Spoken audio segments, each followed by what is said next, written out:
What's going on, guys? Zuko back with another Shadowlands video, baby. Let's go. Listen, today is patch day in North America.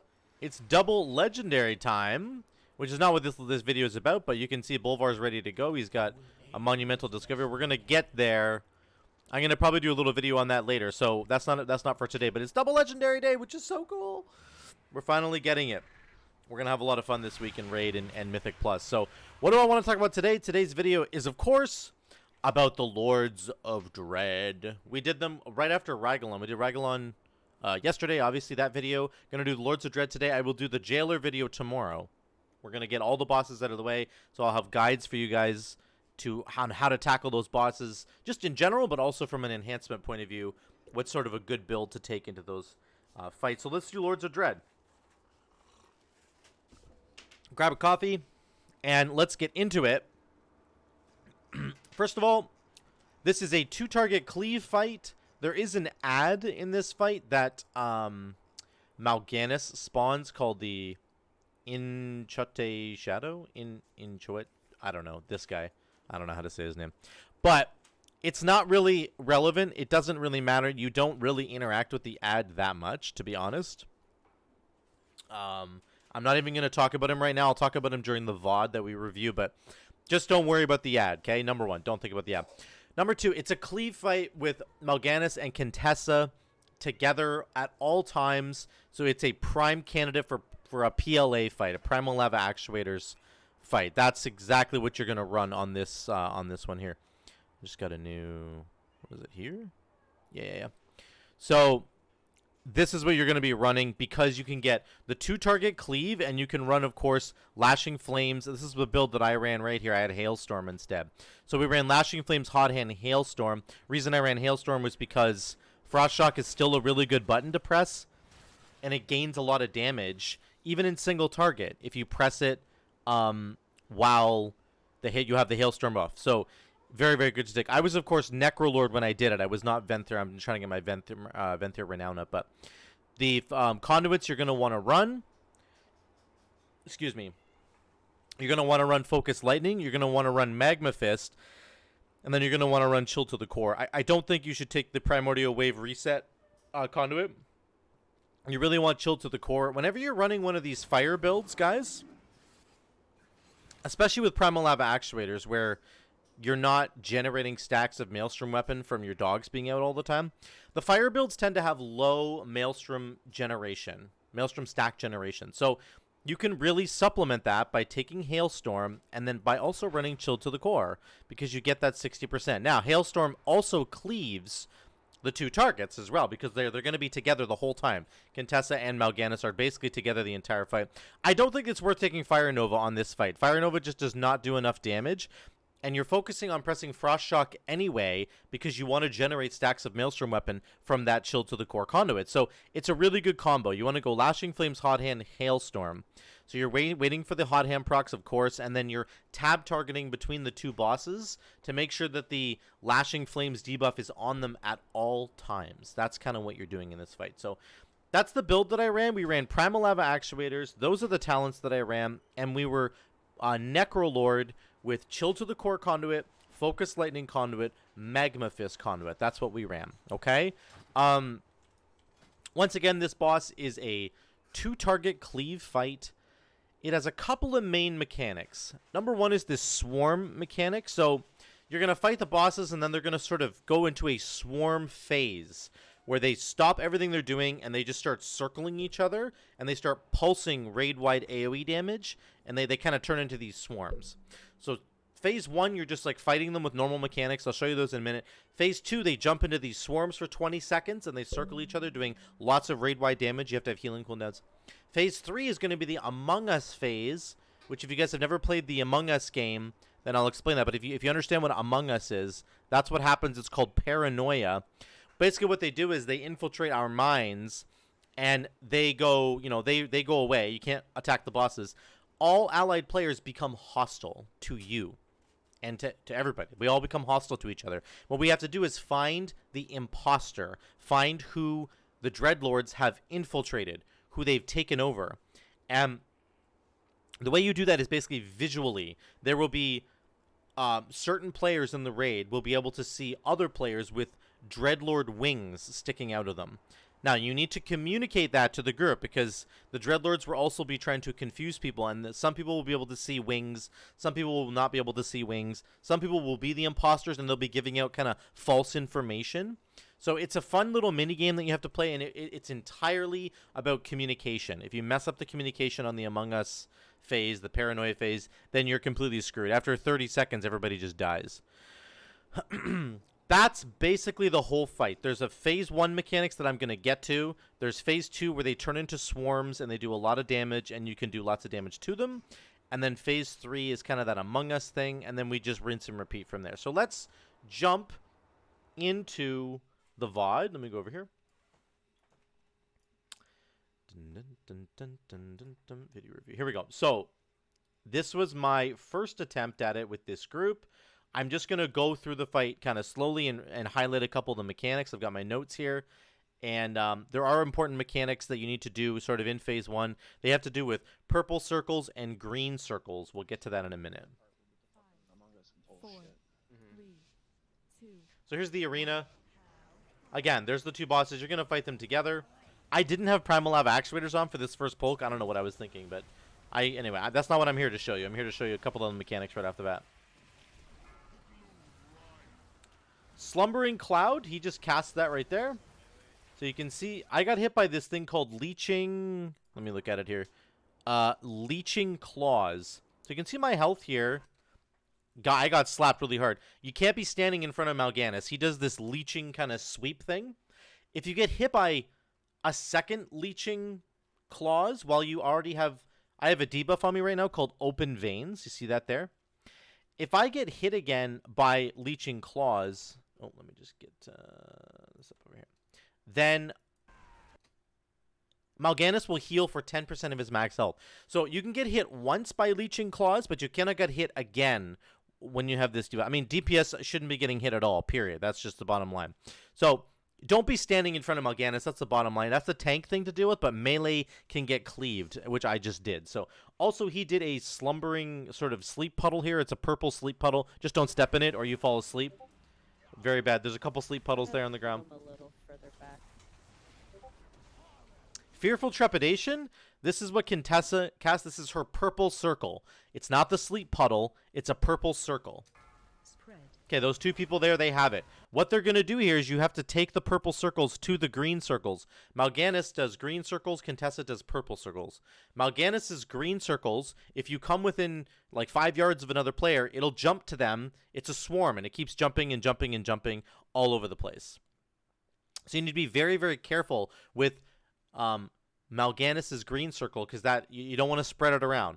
The circles will cancel each other out. If you bring a purple circle and you detonate it on a green circle, it goes away. That's what these guys are trying to do back here. Watch this. Watch this right here in the back. This guy's got the purple circle. He's trying to detonate it on the green. There we go. It just detonated and those green circles disappeared. That's how you do that. That's a very simple mechanic. Don't spread green circles around. Take the purple circles to the green people and help them get rid of it. There's agreement there. So somebody just had it in melee. Let's back up really, really quick here. I want you to see this. You don't have to wipe it, but both of the tanks have open veins, so Mal'Ganis is gonna infinitely heal. Okay, look at this. Somebody has the green circle in melee right now, and they're not getting in a melee. Watch what happens. Yeah. Boom, boom, boom. It starts to spread to all the melee. That's how fast it goes. This guy runs it to me, which is not... Anyway, what you're kind of supposed to do, if you're melee and you get a green circle, you're supposed to bring it to a ranged person, because then it won't spread around. Ranged people can spread all around the encounter, and then... So I end up running this out here. I take it all the way over to this hunter or druid here, and I drop it off. That's what you're kind of supposed to do. It's a tough fight for melee, honestly. So you can see people have stacks of the Carrion Swarm, because they've been passing it back and forth. Hero has 7. So you need to be really careful with this green debuff because you can just kill people with it. Are you trying to burn that the second it comes off? That's all I wanted to show you in that phase right there. Let me get this back up again. So, let me switch to 519. Let's move ahead here. We get a different pull. I get Primal Actuators on. You can see my damage gets better. go right there. It So got you can clean see there's a once purple closed. puddle really close to us. You don't want to step in that or you fall asleep. We have PLA, so our damage is a lot better now. We're doing almost 15k. It's a really good fight for Primal Lab Actuators. Swap the ad now. So he's saying swap to the ad. This you don't really need to as melee. Honestly, the ad didn't have a lot of health. The range can take care of it. Now, what's happening is watch our health. Our health is getting just pummeled right now. This is the swarm mechanic where the two bosses stop whatever else they're doing and they just start circling each other in a swarm. You can see them over here. Swarm of Decay, Swarm of Darkness. They're just circling each other. There's a really, really, really unique mechanic right here that's happening that I haven't seen in a boss fight in a long time. Let me go to the journal over here really quick, and here's what it says. During the swarm phase, Mal'Ganis and Contessa take 100% more increased damage from area of effect abilities. So any AoE abilities whatsoever that you have, they take double damage from that during this time. So like Frost Mage Blizzard, Warlock Rain of Fire, Elemental Shaman Earthquake.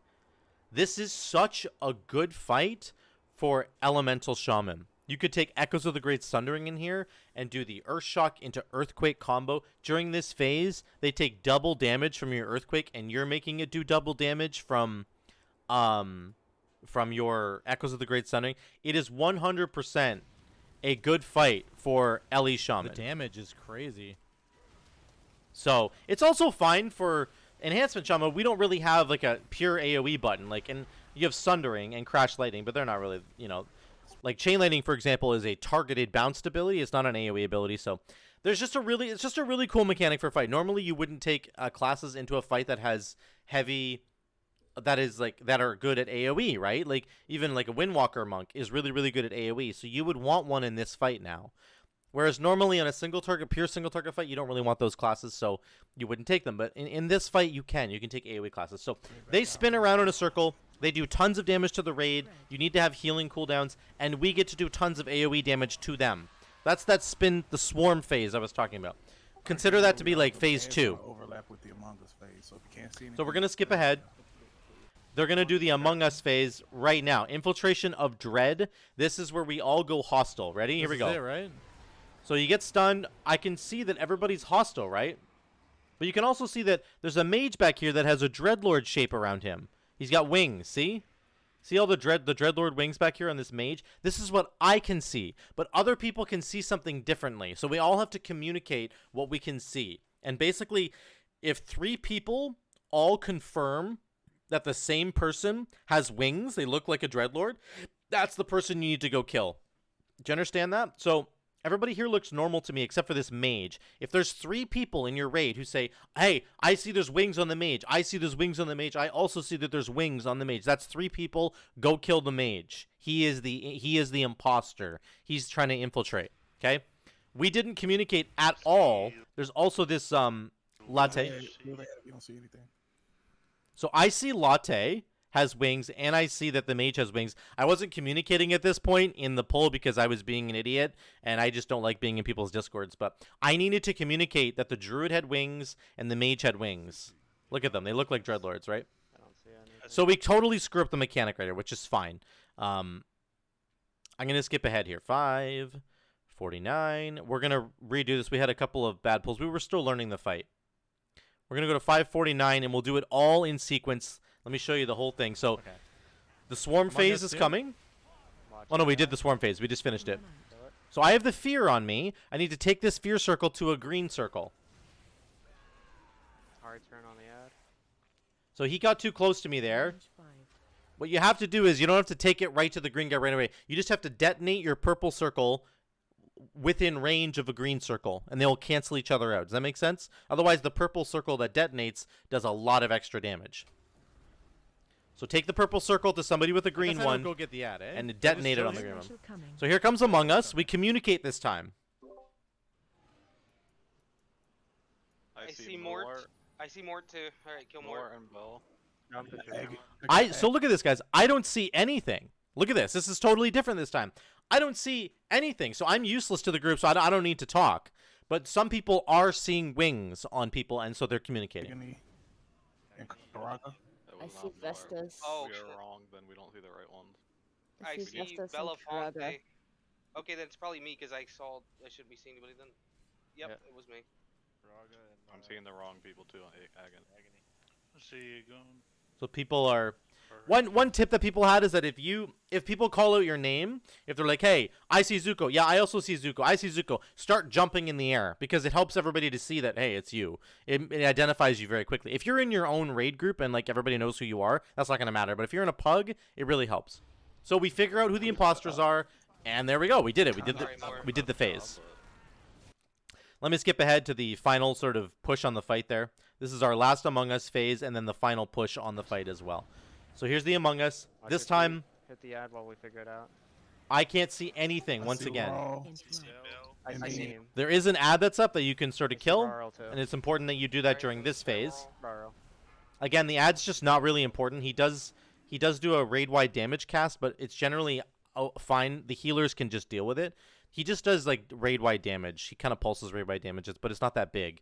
The healers can deal with it, and eventually you need to switch and kill the ad, but he's not important. I can't see anybody here in the Among Us phase, so I still see Neem. everybody else is figuring it out. There you go. There we go. We did Good it. job. Now we're in the final phase here. Mal'Ganis. Mal'Ganis, More damage on Mal'Ganis. that. Now, Mal'Ganis has this leeching claw thing, right? And he'll heal if people mess it up. Here comes the big pulse of Focus damage. Mal'Ganis harder. There's the sleep puddles on the ground. People are still getting green circles around them. You just do damage. Single target Mal'Ganis. Oh no, they're not spinning right now, Hard sorry. Mal'Ganis swap with the single target. And normally it'll be okay. Just There's a fear. That purple circle needs to go to a green circle keep it close. to detonate. He's just going to detonate it here. It'll do a lot of damage. Watch how much damage this does. Add soon. Oh, I think he Turn touched on the- somebody with a green alright. circle. Never mind. They did it. They Right, did right, it correctly. Turn on the Add ad. now. I don't think we actually had to kill the ad here. We could just keep kicking it. We're not taking any damage, but they really wanted to kill the ad, so I ran out here and killed it. Again, the reason that these people have extra green circles is because they've spread them, unfortunately, right? The way that the mechanic works with the circles is there's 2 green circles and there's 2 purple circles that both spawn. If you connect them, they cancel each other out and you're good to go.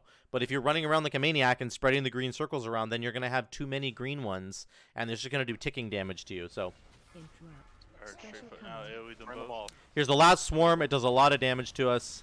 They're just going to pulse AoE damage. Kills. And we do extra AoE damage to them. So again, this would be great for like Earthquake, Rain of Fire, Windwalker, Fists of Fury, and Spinning Crane Kick, all that kind of stuff, right? Warrior, Blade Storm. Whew. All that stuff's really, really good on this fight. So, move my notes there. Oh, I need to move this over here. Sorry, guys. Yeah, so that's the fight. Pretty good. Pretty good fight overall. It's actually not as complicated as I thought it was. So, we'll just look at the journal one more time. Here, let me just do a recap of the whole thing. There are green circles and purple circles. The purple circles need to be detonated on near a green circle to cancel out both effects. So it's on the purple person to bring it kind of near the green circle so that they're overlapping each other, and then you detonate it, and it'll cancel both the circles out. Step number 1. Step number 2, they're going to do their swarm thing where they circle each other and do a lot of damage. You want to pop your defensives there, and you want to use AoE abilities to cleave, to burst them out. Your AoE abilities are twice as effective. The third thing is the Among Us phase where you need to communicate with your team about what you can see. Can I see people with wings? Okay, I see Zuko. He's got wings. I also see Zuko. He's got wings. Okay, let's kill Zuko. He's the imposter. You got to communicate with your team. You got to tell them what's going on. And then that's literally, you need to just watch out for Leeching Claws as a melee person. Don't get hit by that, basically. That's it, guys. There is the ad, but the ad needs to do its cast multiple times. It's just this Ravenous Hunger cast. It needs to actually heal itself to full before you go and kill it. Because right when it's in it starts out in this this ethereal form and you can't do any damage to it. It'll start casting. It does this shadow damage to all players. And it heals for 15% of its maximum health until it gets to 100% health. And then it comes out of its ethereal form and then you can kill it. So that's why you heard the raid leader occasionally being like calling for us to go get the ad. That's when he had done his cast probably 7 or 8 times. He got into full health and he came out of the corporeal form and then we could kill him. So don't worry about the ad until he does this cast a bunch of times, and then you can go kill him later. It's not really a priority for Enhancement Shaman. I would say it's better for you to stay on top of the bosses. I wouldn't leave the bosses, actually. So, that's it. Green circle, purple circle. Put them together. Swarm mechanic when they're spinning. Use your defensives. Use your AoE abilities. Among Us phase. Communicate what you can see. That's the whole fight. That's the whole fight. On normal. I think it changes a bit on heroic, but that's it, guys. It's a really good fight. I actually liked it. It's a lot longer than the Rygalon fight because they just have more health. Like, it takes, like, maybe 10 minutes to do that fight. So you have to buckle up and be ready for, like, a longer, drawn-out sort of fight there. But that's basically the whole fight, guys. I hope you enjoyed it. Thank you so much for watching. If you did like it, drop a like down below. I really appreciate it. Helps the algorithm. If you haven't subscribed yet, I would also very much appreciate subscribing. And go head over to the Twitch channel. I stream every night, basically, on Twitch. Twitch.tv/ZukoVibes. So come on over there and watch the Twitch stream as well. Guys, thank you so much again. Until the next one, we'll see you later.